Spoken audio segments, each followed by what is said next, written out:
Bom, hoje então a gente conversa um pouquinho sobre os quadrinhos e mangás lidos durante o mês de maio de 2021. Depois a gente conversa um pouquinho também sobre as séries e filmes que a gente andou assistindo por aqui. Bem, vamos começar então, como de costume, falando um pouquinho sobre os mangás que eu li este mês. E vocês sabem que eu estou desde o ano passado lendo então o Berserk.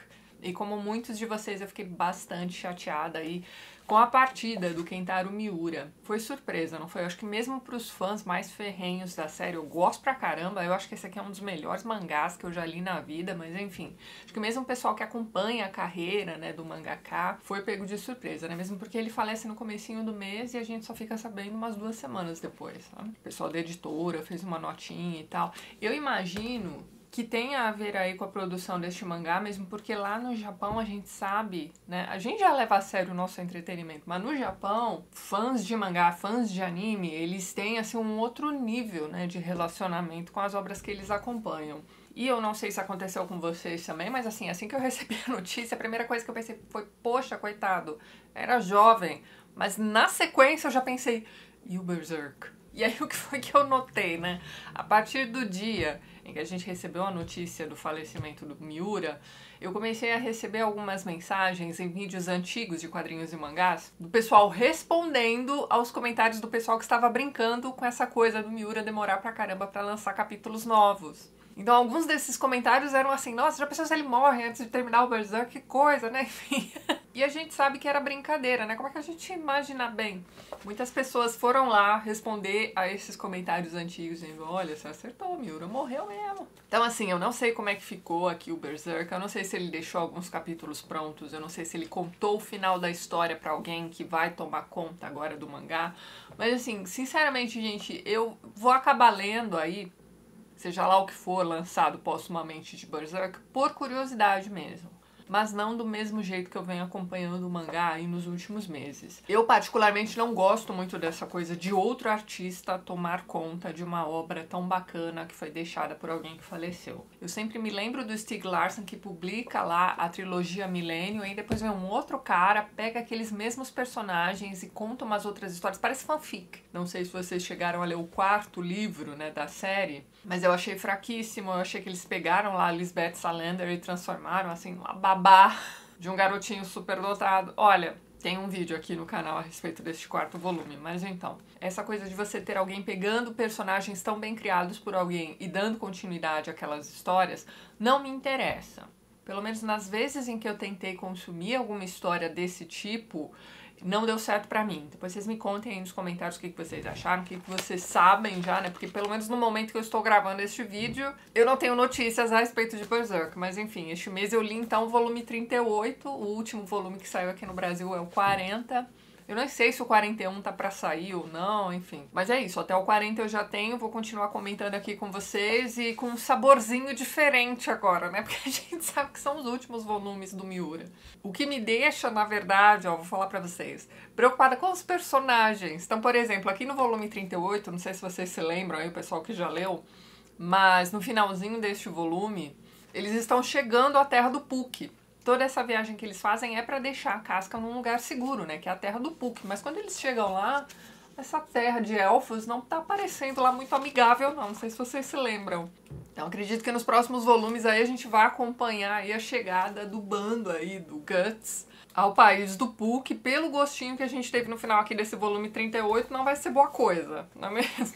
Mas é isso, não é o tipo de história que, pra quem tá acompanhando desde o início, né, espere aí um final feliz. Vamos observar aí o desenrolar de Berserk, né? Fora isso, gente, eu imagino que a Panini mais pra frente vai lançar aí aquela Black Edition, né, bonitona, do mesmo jeito que eles lançaram lá o Kanzenban do Monster, né, que demorou pra caramba pra chegar aqui, né? Acho que essa edição Kanzenban saiu lá fora há uns 5 anos e só agora chegou por aqui, né? Acho que vai demorar um pouquinho, mas a gente deve ter umas novidades aí. Vamos acompanhar aí o desenrolar, não é mesmo? Foi uma perda triste, eu fiquei chateada. É um dos meus mangás favoritos, e como eu disse pra vocês, a chateação não foi, né, somente porque, meu mangá agora vai ficar sem final. Não foi só por isso, não. Achei triste o cara ter morrido tão jovem e também os fãs terem ficado sabendo sobre a morte dele tanto tempo depois. Mas de repente essa é uma prática no Japão aí, eu é que não tava sabendo disso, né, mas enfim. No mês que vem eu comento com vocês aí o volume 39. Bem, esse mês eu dei continuidade, então, a Julia, Aventuras de uma Criminóloga, a história da Julia Kendall. Esse aqui também é um standalone, é um voluminho que se resolve nele mesmo, né, o volume 6. E aqui a gente acompanha uma história tão pesada que eu achei até meio... Gente, olha só, essa aqui é o Jerry Desapareceu. A história de um garotinho que some num parquinho da vizinhança, né, enfim. E aí você tem essa mãe desesperada tentando encontrar essa criança, só que conforme, né, a história vai se desenrolando, a gente tem a Julia Kendall cuidando aqui dessa história também, porque aparentemente a criança foi sequestrada, ao que tudo indica por um grande maluco, não é mesmo? Então, assim, você vai acompanhando essa história de sequestro de uma criancinha num parque, e quando vem o desfecho, você fica assim, caramba! Cara, que história pesada, eu acho que eu não posso nem contar pra vocês aqui o desenrolar da história, porque vai ser spoiler e é surpreendente. É aquele tipo de história que você começa lendo achando que, nossa, a Júlia vai tirar de letra, vai resolver isso aqui rapidinho. Mas, cara, quando a gente descobre o que aconteceu com aquela criança, que história pesada. Eu não estava esperando, tá? Eu tinha dito pra vocês que o volume 5 tinha sido um dos melhores que eu tinha lido até o momento. Ó, esse volume 6 aqui também não fica atrás, não. A história tem um desenvolvimento aparentemente simples e quando vem a solução do problema, você fala, que foi isso? Estou rindo de nervoso. É o tipo de história que você, né, num primeiro momento pensa assim, caramba, esse tipo de coisa não acontece, mas você sabe que acontece. Tem gente que simplesmente não nasceu para ser pai e mãe, não é mesmo? Bem, no desenrolar da história a gente vai ter aí alguns traumas de infância, né, não só da Júlia como de outros personagens também vindo à tona. É uma história interessante pra caramba. Gente, pra quem não conhece Julia Kendall, ó, aproveitem aí que essa HQ ficou bastante tempo fora de catálogo. A editora Mitos está trazendo de volta aí, tá fácil de encontrar os primeiros volumes. Recomendo fortemente. Eu estou lendo uma história por mês, né? Então, a primeira história, por exemplo, foi desenvolvida em 3 volumes, né? De lá pra cá, a gente tem histórias sendo desenvolvidas em um volume só. Pra quem tem interesse em começar, mas não tem interesse na primeira história, já que são 3 volumes, ó, pode pegar aqui o volume 6, que eu acho que vocês vão gostar bastante. Naquelas, né? Não é divertido, é uma história pesadíssima, mas é uma HQ excelente, gente. Com certeza vocês vão gostar. Aí, na sequência, eu peguei uma HQ espetacular. Gente, é uma das melhores HQs que eu já li na minha vida. Cara, que delícia essa história. Eu peguei então o Fã do Paulo Battiglieri. Gente, que HQ bacana. Essa HQ aqui vai contar a história das palavras cruzadas. Então você tem um escritor famoso que está então se dedicando aí à história das palavras cruzadas e a gente vai acompanhando aí capítulos e capítulos com essa pesquisa que esse senhor está fazendo, então, para escrever seu livro. Num dado momento ele vai entrar em contato com um rapaz que é fã dele, né? Enfim, se encontram aí, não me lembro nem como, mas enfim, eles se encontram. Esse rapaz é um desenhista de histórias em quadrinhos e vai se colocar à disposição ali do grande escritor, aquela coisa toda, e vai ajudá-lo na pesquisa também. E aí a HQ passa a ter ali capítulos alternados, né? Em preto e branco você tem a história do escritor que está pesquisando sobre as palavras cruzadas. E nas páginas coloridas você tem histórias em quadrinhos do rapaz lá, né, que é quadrinista. Nem sempre essas histórias do quadrinista vão ter a ver ali com a história das palavras cruzadas. Ele é pai de uma menininha, né, enfim. E essas histórias dele vão funcionar meio que como vinhetas aqui no meio dessa história séria, né, da pesquisa aqui do grande autor. E, gente, a história das palavras cruzadas é muito interessante, né? Então tudo começou em Nova York, um rapaz que inventa esse joguinho para colocar ali nos jornais, né? Enfim. Só que aí, de repente, isso vira uma febre. As pessoas passam a comprar jornais só por conta das palavras cruzadas. Isso antes mesmo da Primeira Guerra Mundial. Então, você tem todo o processo pelo qual o criador passou ali para criar, né, as palavras cruzadas e também pensar nas definições, né, porque vocês já fizeram um joguinho de palavra cruzada uma vez na vida, não é mesmo? É, como o próprio título diz, um jogo de palavras. Então, é palavras e suas definições. De um lado você tem as definições das palavras e do outro você tem a cruzadinha que você precisa preencher ali com as palavras, não é mesmo? E aí o que acontece? Você tem ali essa febre, né, das palavras cruzadas, os jornais de domingo passam a ter ali as palavras cruzadas mais difíceis, então todo mundo comprava o jornal de domingo para tentar resolver. Aí você tem a criação dos primeiros livros só de palavras cruzadas, que também venderam pra caramba. E essa HQ vai se desenvolvendo, então, dessa forma, né? Colocando aqui pra gente a pesquisa que vai sendo feita, o dia a dia do escritor e esse rapaz que é quadrinista, as histórias que eles vão trocando um com o outro. E tem uma história interessante pra caramba de uma cruzadinha que saiu perto do dia D. E aí o que acontece? Várias das definições, né, várias das palavras esperadas para se completar as palavras cruzadas daquele domingo eram nomes de lugares em que ações seriam feitas ali naquele fim de semana, por conta da guerra, entendeu? E aí os senhores da guerra veem aquilo e começam a achar que o criador das palavras cruzadas de domingo era um espião ou algo assim, entendeu? O cara vai preso, é torturado, não sei o que lá, e no fim das contas ele era só um criador de palavras cruzadas, não tinha nada com aquilo. E você vai acompanhando todas essas histórias aqui na HQ, enquanto a gente tem também essas intromissões do quadrinista, e a gente tem também, como eu disse pra vocês, algumas cenas do dia a dia. Tem um momento aqui em que ele está fazendo uma viagem, e ele resolve passear ali pelo cemitério, e aí você vai acompanhando, isso é um cemitério de Milão, alguns túmulos interessantes que ele vai encontrando pelo caminho. Por que interessantes? Pelo que está escrito nos túmulos, né? Então, por exemplo, neste aqui, não sei se vai dar pra vocês verem, olha só o que está escrito. Está em italiano, mas embaixo você tem a tradução. Daquela boca de onde nasciam flores, agora saem os vermes. Oh, que pena! E aí você tem alguns outros exemplos, né? Você tem um túmulo em que está escrito aqui, ó. Adeus, janela, continue fechada. Tem um outro em que está escrito, eu não passarei mais por esta estrada. E assim por diante. Tem um outro que tá escrito, não diga a ninguém que morri. Então assim, então tem umas intromissões interessantes pra caramba nessa HQ. E as histórias pessoais, tanto do escritor quanto do quadrinista, são interessantes pra caramba. Cara, é aquele tipo de HQ que você não quer que termine. De tão bacana que é essa história. Ó, aqui você tem também as histórias de alguns grandes escritores que se envolveram com a criação de palavras cruzadas também, como por exemplo Georges Perec, que é um autor francês. Tem alguns outros aqui também. Cara, ó, que HQ bacana pra caramba. Então, ó, recomendo fortemente. Tem vários alívios cômicos aqui, ó, uma HQ divertida pra caramba. Não poderia recomendar mais pra vocês, ó, fica essa dicona aqui pra vocês. E na sequência eu peguei uma HQ que não funcionou muito bem pra mim, gente. Esse aqui então é o Rei Macaco do Milo Manara. Tem o roteiro do Silvério Pisu. E assim, não funcionou pra mim. É uma HQ que vai, na verdade, ser ali uma adaptação de uma grande lenda chinesa e tudo mais. É a história de um macaco que nasce de um ovo perdido e ele tem poderes extraordinários, enfim. Tem que tomar cuidado aqui o que eu posso mostrar pra vocês, porque Milo Manara, né, gente?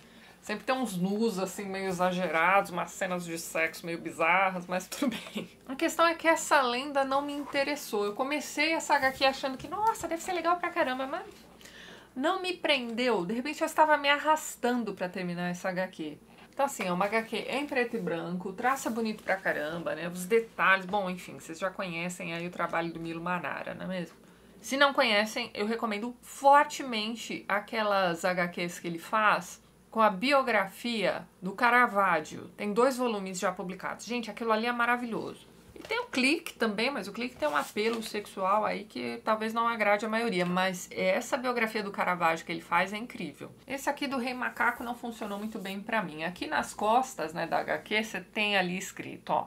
Milo Manara e Silvério Pisu reinventaram o célebre romance chinês Jornada ao Oeste, transformando ao mesmo tempo numa escaldante epopeia e numa mordaz crítica política carregada de temas filosóficos e existencialistas. O que eu posso dizer pra vocês? De repente é isso, né? Nem sempre a gente tá afim de acompanhar aí uma história cheia de, né, crítica política e existencialismo, bom, enfim. Não sei, fiquei com a impressão de que tentaram colocar muita coisa aqui nessa HQ e pra mim, pelo menos, ela não funcionou. Se para você funcionou, deixa aí nos comentários o que foi que você encontrou de tão interessante assim na HQ. E é isso, não funcionou pra mim, mas pode ser que funcione pra você, não é mesmo?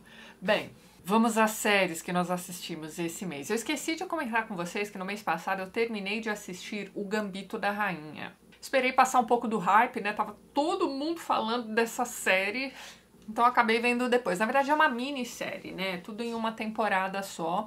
É uma série baseada em um livro, que eu não sei se foi trazido aqui pro Brasil, né? Geralmente quando essas séries fazem muito sucesso, né? O livro é traduzido, mas eu não vi esse livro em lugar nenhum. Mas tá, essa altura do campeonato todos vocês já viram a série ou não se interessaram, mas é isso. É uma história de superação, né? Você tem essa garota que é uma órfã e a menina é super inteligente e ela se dedica então ao jogo de xadrez. Ela aprende a jogar xadrez com o zelador do orfanato onde ela vive e ela se torna uma sensação do mundo do xadrez. Então, acho que hoje em dia a gente nem vê tanta movimentação aí nesses campeonatos de xadrez, mas houve uma época em que isso era muito comentado. Era notícia em tudo que era lugar, né? Mas enfim. E existiam revistas especializadas em xadrez, as pessoas realmente se dedicavam. O interessante, logo depois do lançamento dessa série, é que eu vi muita gente se interessando por xadrez. Eu mesma jogo mal e porcamente, né? E fiquei aqui com vontade de aprender a jogar direito com essa série. Mas é isso, bem produzida, né? A menina ali, que é a atriz principal, também é boa pra caramba. Achei o elenco bacana. É uma série que não cansa, né? Você não tem aqueles episódios intermináveis, não é mesmo? Eu acho que tem o mesmo efeito de se assistir um filme bom, um pouco mais longuinho. Assim, você tem também a questão de que ela é viciada em calmantes, né? Que eram dados ali para as crianças no orfanato também. E esse vício da infância vai levando essa moça a ter uns outros vícios na vida adulta também. Isso vai levá-la a ter uns problemas sérios ali em alguns campeonatos também. Ela vai se tornar uma amiga da garrafa, não é mesmo? Mas tudo isso será superado, é uma história bem bonitinha. Depois a gente terminou de assistir Jessica Jones. Na verdade, a gente terminou ontem à noite. E o que eu vou dizer pra vocês, não é mesmo? A primeira temporada de Punisher, que foi a primeira série dessas da Marvel, da Netflix que a gente assistiu, eu achei ok. A segunda temporada eu achei tenebrosa, né? Eu não vi a hora que acabasse aquele... Bom, enfim. Quando a gente começou a assistir a Jessica Jones, eu achei a primeira temporada muito boa também. E a segunda, péssima. Então comecei a pensar, bem, essas séries da Marvel sofrem de segunda temporada ruim. Aí veio a terceira temporada e ela começa bem, né? Bem diferente ali da segunda temporada. A história da mãe da Jessica Jones na segunda temporada foi chatíssima. Mas enfim, terceira temporada não tem nada a ver com isso, tá interessante pra caramba. Você tem aquela amiga dela que era uma Xuxa, né? Anteriormente, agora é uma apresentadora primeiro de programa de rádio, depois de programa de televisão, tipo Ana Maria Braga. Então essa moça acaba se tornando mais ou menos meio que uma super-heroína também. E aí você tem o desenvolvimento dessa personagem na terceira temporada. Só que eu achei que a terceira temporada, e a última, né, porque essa série foi cancelada, eu achei o final da terceira temporada pesado. Foi um final de série, assim, meio sem esperança para a humanidade, sabe? Eu achei esquisito. E você tem também um personagem psicopata nessa terceira temporada que simplesmente não ornou. Então, assim, é um ator absolutamente sem carisma nenhum. Aliás, tem isso, né? Nessas duas séries que nós assistimos, Punisher e Jessica Jones, você tem ali personagens principais muito bem escolhidos, né? Os atores que fazem esses personagens, e os coadjuvantes são absolutamente sem carisma nenhum, meu Deus do céu, né? Jessica Jones, você tem aquela moça do Matrix, né? Carrie-Anne Moss, acho, que eu acho muito boa. A Jessica Jones e a amiga Xuxa dela são boas atrizes também, mas o restante, cara, é um ator com menos carisma do que o outro. Então chega uma hora que essas séries ficam cansativas, né? Você tem, sei lá, 13 episódios pra se resolver uma história que poderia muito bem ter sido resolvida em 3. Então, sei lá, do mesmo jeito que eu recomendo apenas pra, sei lá, você se interessou pela história, veja lá, de repente funciona pra você, não funcionou pra mim. Eu vou recomendar desse jeito também a Jessica Jones, tá? Tem alguns episódios bacanas, mas é um episódio bom em meio a vários outros que você fica assim, eu poderia estar vendo o filme do Pelé, não é mesmo? Bem, mas aí a gente começou a assistir uma série que... Eu não sei por que eu nunca assisti essa série antes na minha vida. A gente começou a assistir Supernatural. Tem todas as temporadas no Amazon Prime, são todas as temporadas mesmo. Por que eu estou dizendo isso? Porque outro dia eu recomendei pra vocês o Law & Order Special Victims Unit, que tem no Amazon Prime também, mas começa na 5ª temporada. Com essas séries muito longas, né, às vezes os serviços de streaming fazem isso com a gente. Mas não é o caso do Supernatural, você tem todas as 15 temporadas inteirinhas ali no serviço pra vocês. Essa é uma série de 2005 ou 2006, sei lá, e eu não me lembro, sinceramente, porque eu não parei pra assistir, porque a temática muito me interessa. É uma mistura de Twilight Zone com Arquivo X que, poxa... Por que eu não vi isso na época? Bem, eu só posso achar que é porque naquela época eu estava assistindo, sei lá, 4 ou 5 séries. Se for parar pra pensar, é a mesma época de, sei lá, Lost, Dexter, por aí vai. Teve uma época em que eu realmente acompanhei muitas séries na TV a cabo mesmo. Então era aquilo de você ficar esperando a semana seguinte pra assistir o próximo episódio. Tinha esse negócio de ficar baixando episódio ou de assistir tudo de uma vez no streaming, não. Então eu acabei deixando passar. E tem também o fato de que um dos irmãos Winchester é um cara que fazia um personagem muito chato em Gilmore Girls. Ele foi um dos namoradinhos da Rory Gilmore. Então eu fui deixando pra lá, enfim. A gente começou a assistir agora e a série é super legal. Então é a história de 2 irmãos, os irmãos Winchester, que viajam pelos Estados Unidos caçando monstros. Dentro dessa categoria monstro você tem ali aparições sobrenaturais, como o próprio título da série diz, não é mesmo? Então você vai ter demônios, bruxas, vampiros, fantasmas e coisas assim. Os episódios são curtos, tem ali por volta de seus 40 minutos e você não vê passar. Porque o roteiro é todo muito bem redondinho, né? Os atores são até legais, né, no fim das contas. O pai deles é o Negan, né? Esqueci o nome daquele ator. Que é um ator muito bom, diga-se de passagem, mas enfim. Aconteceu uma coisa horrorosa com aquela família quando os meninos eram crianças, né? E agora eles se dedicam aí a descobrir o que foi que aconteceu com a mãe, né? A mãe pereceu por conta de uma dessas aparições tenebrosas. Então, ao mesmo tempo que eles querem vingar a morte da mãe, eles querem também que aquilo ali não volte a acontecer com nenhuma outra família, certo? É uma série de road trip, né? Como eu disse pra vocês, eles rodam aí os Estados Unidos inteiros em busca dessas lendas urbanas, né? Esses seres tipo loura do banheiro, entendeu? Então, assim, a série é divertida pra caramba. E o irmão mais velho é engraçado. Não sempre, nem todas as piadas dele vão funcionar, mas ele é divertido. Bom, enfim, é um relacionamento entre irmãos que é bacana de se ver também, e as histórias são sempre muito bacanas. As explicações também são sempre simples, então é aquele tipo de série em que você entra com a suspensão da descrença. As explicações nunca serão muito mirabolantes, como eram os bons episódios de Arquivo X. Os que tratavam de seres sobrenaturais, não é mesmo? Porque você tinha toda aquela dinâmica da história da família do Mulder, né? Que era uma história de abdução alienígena, não sei o que lá. Você tinha os episódios da mitologia de Arquivo X, não é mesmo? Em meio a esses episódios da mitologia, você tinha essas histórias sobrenaturais ali em episódios picados. Então, você tem aqui também a linha, né, da história familiar, e em meio a tudo isso você tem esses episódios com histórias picadas ali no meio. É divertido pra caramba. Pra quem gostou de Arquivo X, é quase certeza que vocês vão se divertir com essa série também. Inclusive, no primeiro capítulo, eles fazem uma piadinha com o Arquivo X. Isto posto, é meio inacreditável que eu nunca tenha assistido essa série antes, não é mesmo? Bem, fica a dica aí pra vocês, está no Prime. Eu tenho certeza de que praticamente todos vocês já viram essa série, eu sou a última, mas não tem problema. Mas é isso, a gente ficou entretido aí com essas séries e acabamos não vendo filme nenhum praticamente. Então deixo aqui meu pedido de indicação de filmes aí que vocês têm assistido nos streamings também. E é isso, pessoal. Vou ficando por aqui. Antes de encerrar, gostaria de mais uma vez agradecer aos apoiadores do canal. Vocês estão vendo aqui do ladinho todos os nomes dos apoiadores. Na descrição do vídeo você encontra também todos os links para os perfis literários do pessoal que apoia o canal e que também produz conteúdo sobre livros, aqui no YouTube e no Instagram também. Caso você também queira se tornar um apoiador do TLT, dê uma olhadinha no primeiro link que eu vou deixar lá embaixo na descrição deste vídeo. Então reforço aqui meu agradecimento e a gente se vê nos próximos vídeos do canal. Um beijo grande e até mais!